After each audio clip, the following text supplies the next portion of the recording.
समझना और समझाना, दिस इज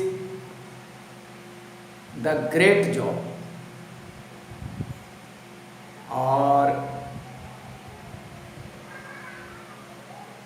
आपके सामने हमने कुछ वर्ड को लिखा है। 11th क्लास में जो बच्चा होता है वह उसका अंडरस्टैंडिंग लेवल क्या होना चाहिए, और फिर एनसीईआरटी किताब ने जो फिजिकल वर्ल्ड लिखा है उसमें ऐसे ऐसे टर्म सब यूज किया है जिसे समझाना टीचर के लिए और समझना स्टूडेंट के लिए ये डिफिकल्ट जॉब हो जाता है, बहुत ही बड़ा डिफिकल्ट जॉब हो जाता है। हम कैसे समझाएं इस बात को, क्योंकि पूरी फिजिक्स की समरी यहाँ दी गई है। लेकिन मैं आपसे ये कहूँगा कि हमारे साथ आप बातचीत कीजिए। आप जब पढ़ने के लिए बैठेंगे तो नहीं बात को समझेंगे। अब बातचीत कैसे करेंगे? एनसीईआरटी किताब को आप बुक को लटिए, कहाँ क्या चीज़ है मैं आपको बतलाता हूँ। राइट,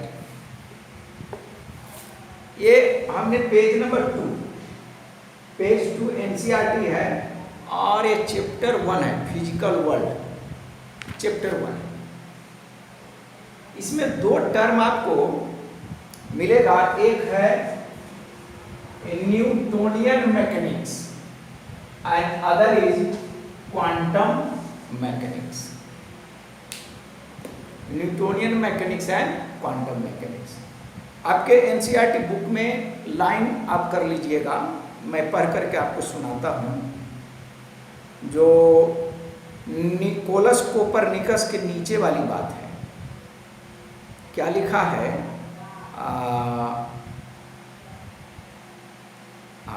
यहाँ से, in the beginning of the 20th century, in the beginning of the 20th century, underline कीजिए इस बात को।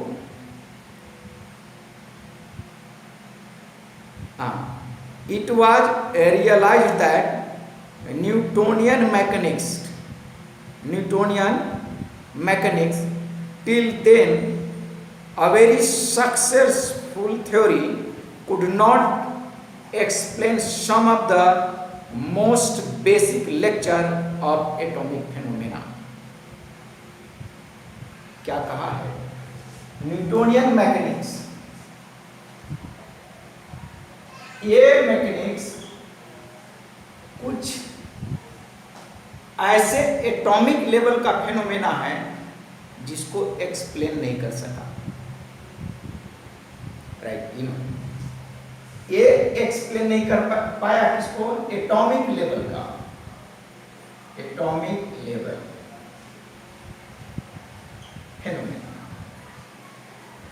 और लाइट के कुछ प्रॉपर्टी, और लाइट के कौन से प्रॉपर्टी है?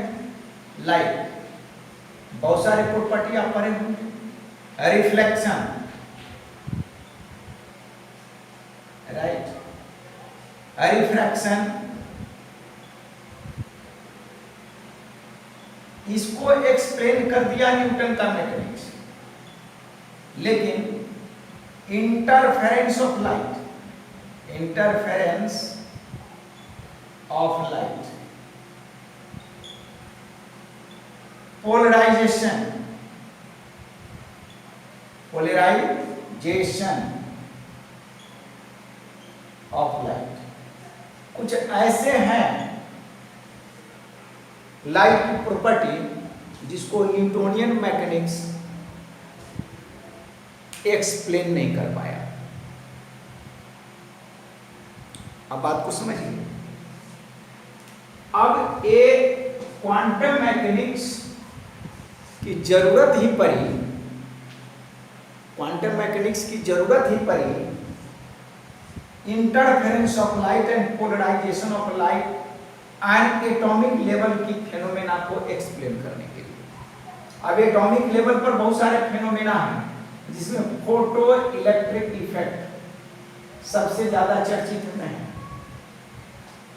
इस फेनोमेना को एक्सप्लेन करने के लिए interference and polarisation of light, इसको एक्सप्लेन करने के लिए हमें क्वांटम फिजिक्स की जरूरत पड़ी। बात समझ रहे हैं? मैं तो लेक्चर दे रहा हूं लेकिन आपको समझ में नहीं आ रहा होगा कि सर क्या बोल रहे हैं।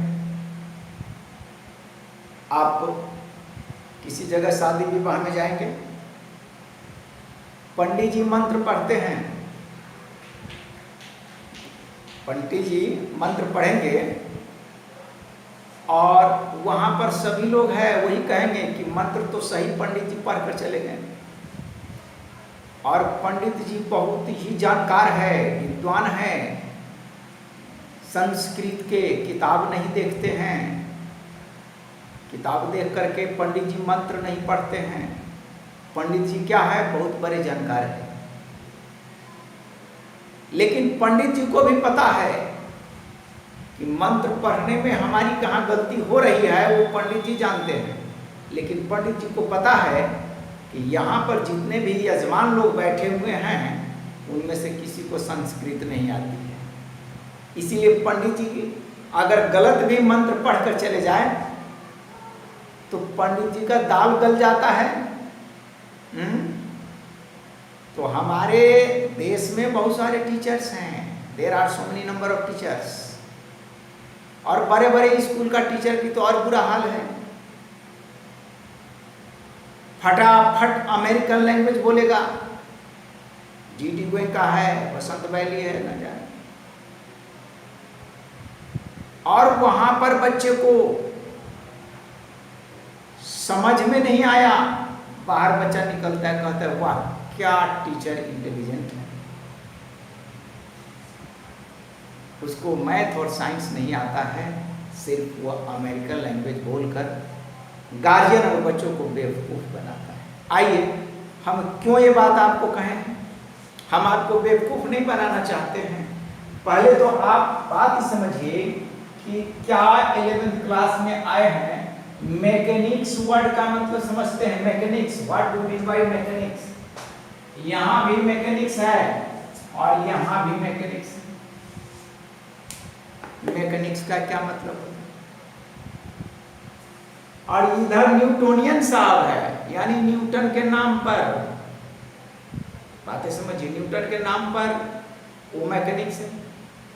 तो भाई आप कहेंगे ना कि न्यूटन के नाम पर वो कौन मैकेनिक्स है? पहले मैकेनिक्स समझिए। मैकेनिक्स क्या है, इस बात को आप सिंपल लैंग्वेज में समझिए कि जो आप डेली लाइफ में फिजिकल काम करते हैं, योर डेली लाइफ वर्क। अब वर्क करेंगे तो फोर्स लगेगा। अब आप देखिए, F=ma, यहां एक्सीलरेशन है, यहां मास है, ये फोर्स। मैकेनिक्स खड़ा हो गया। और इस फार्मूला को आप न्यूटन सेकेंड लॉ में पढ़ा है, ठीक? तो ये फार्मूला न्यूटोनियन मैकेनिक्स में आ गया। किस में आ गया? न्यूटोनियन मैकेनिक्स में आ गया। मैकेनिक्स कोई बहुत बड़ी वर्ड नहीं है जिससे कि आप घबराएंगे। अब वर्क एनर्जी थ्योरम आप पढ़े होंगे, work energy theorem, half mv² minus half mu²। मैं इसीलिए ये सिंपल फार्मूला आपको बतलाता हूं कि अभी आप 9th और 10th पढ़ करके आए हैं।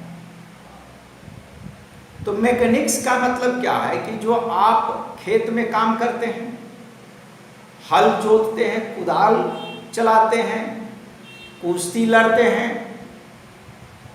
वो सारे आपके एक मैकेनिक्स में आ गया, जिसको जनरल फिजिक्स कह करके समटाइम्स लोग पढ़ाते हैं, या क्लासिकल फिजिक्स।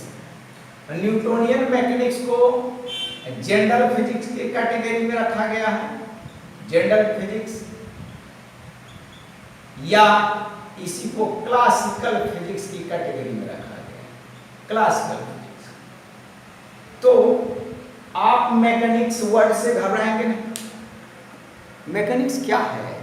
जो आप काम करते हैं, घरों में आप थाली साफ करते हैं, साइकिल आप चलाते हैं, डेली लाइफ में जो भी आप कर रहे हैं, सभी आपका क्या हो रहा है? फिजिकल वर्क तो है, वो सभी आप न्यूटोनियन मैकेनिक्स, यानी आप दौड़ रहे हैं, change in kinetic energy equal to work done, ये क्या है? न्यूटोनियन मैकेनिक्स ही तो है। यानी 9th क्लास में जो आप फिजिक्स पढ़े हैं, मोशन चैप्टर पढ़े हैं भाई, S equal to ut plus half at square, right, v square equal to u square plus 2as, right, v equal to v equal to u plus at। These are equation of motions, and you had familiar with these equations of motion from 9th class, and again आप ये 11th class में पढ़ें। ये सब क्या है आपका? यही तो क्लासिकल फिजिक्स है, जनरल फिजिक्स है, और इसी को क्या कहेंगे? Newtonian physics. बात समझ गए?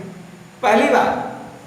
और ये न्यूटोनियन फिजिक्स जो है, ये मैसी बॉडी पर काम करता है। मैसी बॉडी का मतलब जिसमें मास है 1 kg, 2 kg, half kg। It means जिस बॉडी को आप नेकेड आई से देख सकते हैं। बात समझिए, बात क्या मैं कह रहा हूं, जो बातें हैं इस बात को आप समझिए।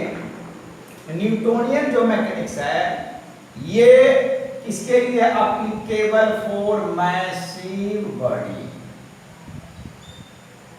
मैसिव बॉडी पर ये काम करता है। अब आप देखिए, A इक्वल टू ma, ये फार्मूला आपके चेंज इन काइनेटिक एनर्जी, ये फार्मूला है। ये जो फार्मूला ये मैसिव बॉडी के लिए बनाई गई। मैसिव बॉडी जिसमें मास है, जिसको आप देख सकते हैं, तोड़ सकते हैं, ठीक, ये आपका न्यूटोनियन मैकेनिक्स में आया। और अब आप चलिए, लेकिन एक बात को ध्यान रखिएगा, हमने अभी आपको बताया है, पॉइंट टू बी नोटेड, ये जो फार्मूला है समटाइम्स क्वांटम मैकेनिक्स में एप्लीकेबल होता है, कुछ एक्सेप्शन है। ये सारी बात की चर्चा हम करेंगे। आइए, ये मैकेनिक्स तो यहां भी समझ गए, वही जो काम करते हैं, लेकिन काम सिर्फ जो है मैसिव लेवल पर नहीं होता है। विज्ञान खोजते खोजते एटम को खोज लिया, एटम को खोज लिया, उसके अंदर न्यूक्लियस को रदरफोर्ड साहब ने पता लगा लिया। एटम के अंदर इलेक्ट्रॉन प्रोटॉन का भी डिस्कवरी हो गया। इसका मतलब यह हुआ कि ये लोग भी काम, इलेक्ट्रॉन प्रोटॉन के पास भी काइनेटिक एनर्जी है, इलेक्ट्रॉन के पास भी है, प्रोटॉन है। इलेक्ट्रॉन तो बड़े कमाल की चीज है, समझ रहे हैं? इसमें काइनेटिक एनर्जी और मास है, तो इसका भी एक फिजिक्स मैकेनिक्स बनेगा। लेकिन सवाल उठता है कि यहाँ क्वांटम का मतलब क्या है? What is the meaning of quantum? बात को पकड़ना है। ये जो क्वांटम वर्ड है, ये सिंगुलर वर्ड है, क्वांटम, और सिंगुलर है, इसका प्लूरल होता है क्वांटा। क्वांटम।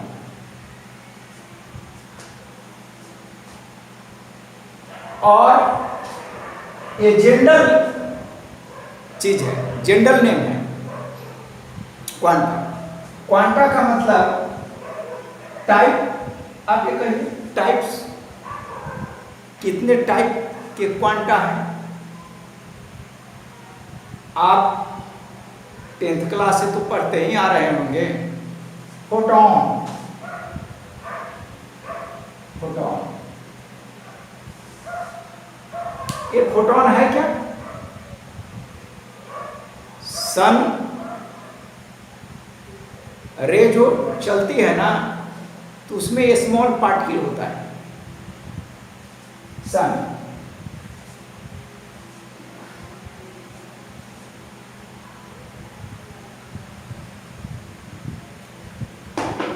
ये आपका सन है, देखिए सन है, बच्चों की तरह बना दे रहा हूं आपको। और इससे छोटे छोटे छोटे छोटे पार्टिकल आपको दिखेगा नहीं, इसीलिए तो इसका नाम क्वांटम फिजिक्स में रख दिया गया। अब आप देखिए, ये छोटे छोटे जो पार्टिकल है ये फोटॉन है। चिट्ठी एक लाइन में चलती है ना, उसी तरीके से फोटॉन पार्टिकल है, एक लाइन में चलती है।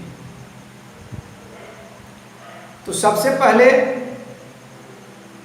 आपको बतला दूं कि छोटे छोटे जो वेरी स्मॉल बॉडी है उसके लिए बनाई गई। तो photon is a type of quantum, electron another type of quantum, positron meson particle, meson particle, alpha particle, beta particle, these are a type of quantum, or in massless particle that carry energy। इसके mechanics को समझने के लिए quantum physics जन्म लिया। बात को गहराई से विचार कीजिए। तो आमतौर पर बात को समझिए कि जो 11th क्लास या 9th क्लास में जो आप फिजिक्स पढ़े हैं, मोशन पढ़े हैं, लॉज ऑफ मोशन पढ़े हैं, वर्क एनर्जी पावर पढ़े, ये सब न्यूटोनियन मैकेनिक्स है, क्लासिकल मैकेनिक्स के अंडर इस सबको हम स्टडी करते हैं। और सब एटॉमिक पार्टिकल्स या एटॉमिक लेवल पर जिस मैकेनिक्स की हम बात करते हैं वो क्वांटम मैकेनिक्स है। और बात ये समझिए, ये बात को आप थोड़ा सा डिटेल से पढ़िए। 12th क्लास का हमारे पास पुरानी बुक है, चैप्टर 9 में पार्टिकल्स मॉडल ऑफ लाइट, एक हेडिंग लिखा है particle model of light 12th class में। हम आपको पेज बता देते हैं रेफरेंस के लिए कि कहां कहां पर आप क्वांटम मैकेनिक्स की चर्चा करेंगे।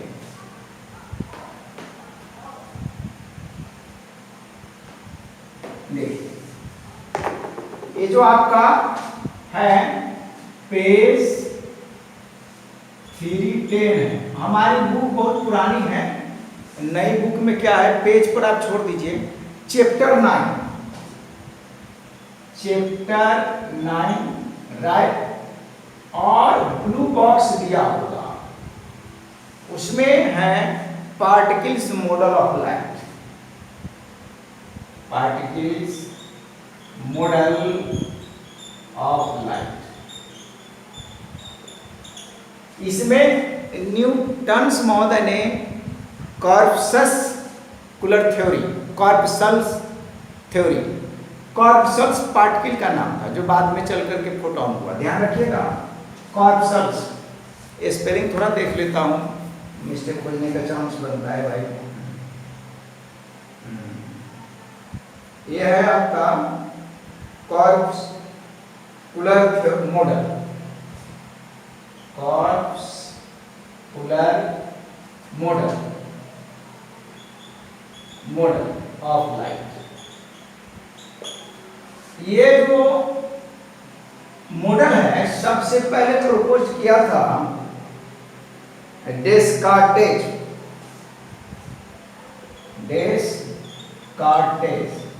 प्रपोज किया, उसी को बाद में न्यूटन ने एक्सप्लेनेशन करना शुरू किया। बात को समझिए, ये आप रेफरेंस के लिए कह रहा हूं, ये आप डिटेल से पढ़ लीजिएगा, बातें समझ लीजिए। और दूसरी बात एटॉमिक स्ट्रक्चर, केमिस्ट्री 11 चैप्टर 2 है, चैप्टर 2। इसमें आपको श्रोडिंगर इक्वेशन ध्यान रखिएगा, श्रोडिंगर इक्वेशन और एटॉमिक जो मॉडल दिया गया इसी क्वांटम मैकेनिक्स के बेस पर, जो आप आगे पढ़ेंगे। लेकिन अभी बात को तत्काल क्या समझेंगे, इंट्रोडक्शन दिया गया और हमें आपको समझाना है ये बात। अब ये श्रोडिंगर इक्वेशन आप नहीं समझ रहे होंगे, अरे रेफरेंस दे रहा हूं, आप थोड़ा सा उसको आप विजिट कर लीजिएगा, एनसीईआरटी किताब है, विजिट कर लीजिएगा। ये केमिस्ट्री में है। और एक photo electric effect, PEE, photo electric effect, ये भी आपको एटॉमिक स्ट्रक्चर में भी और 12th क्लास के फिजिक्स में भी है। Photo electric effect 12th class के फिजिक्स में कौन से चैप्टर में होगा, मैं आपको जरा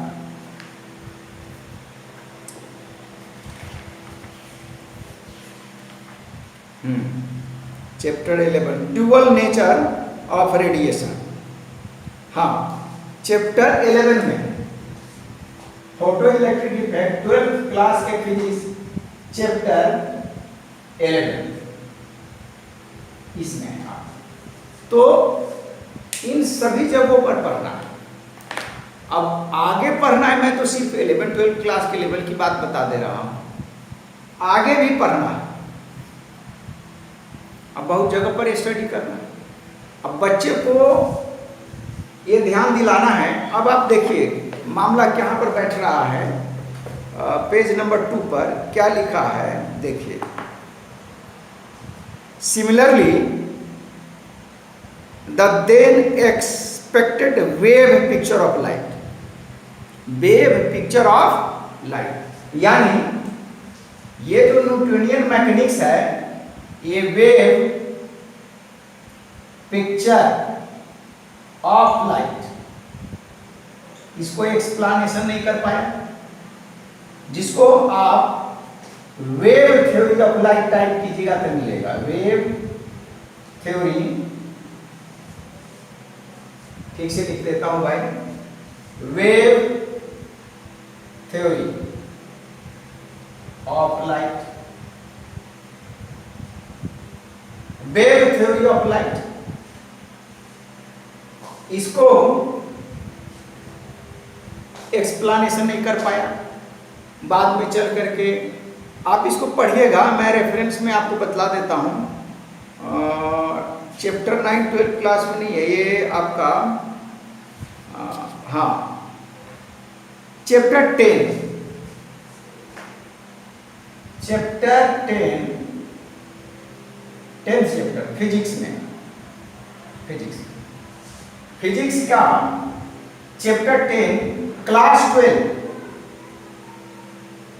में वेव थ्योरी ऑफ लाइट दिया है डिटेल से। इसी में आपको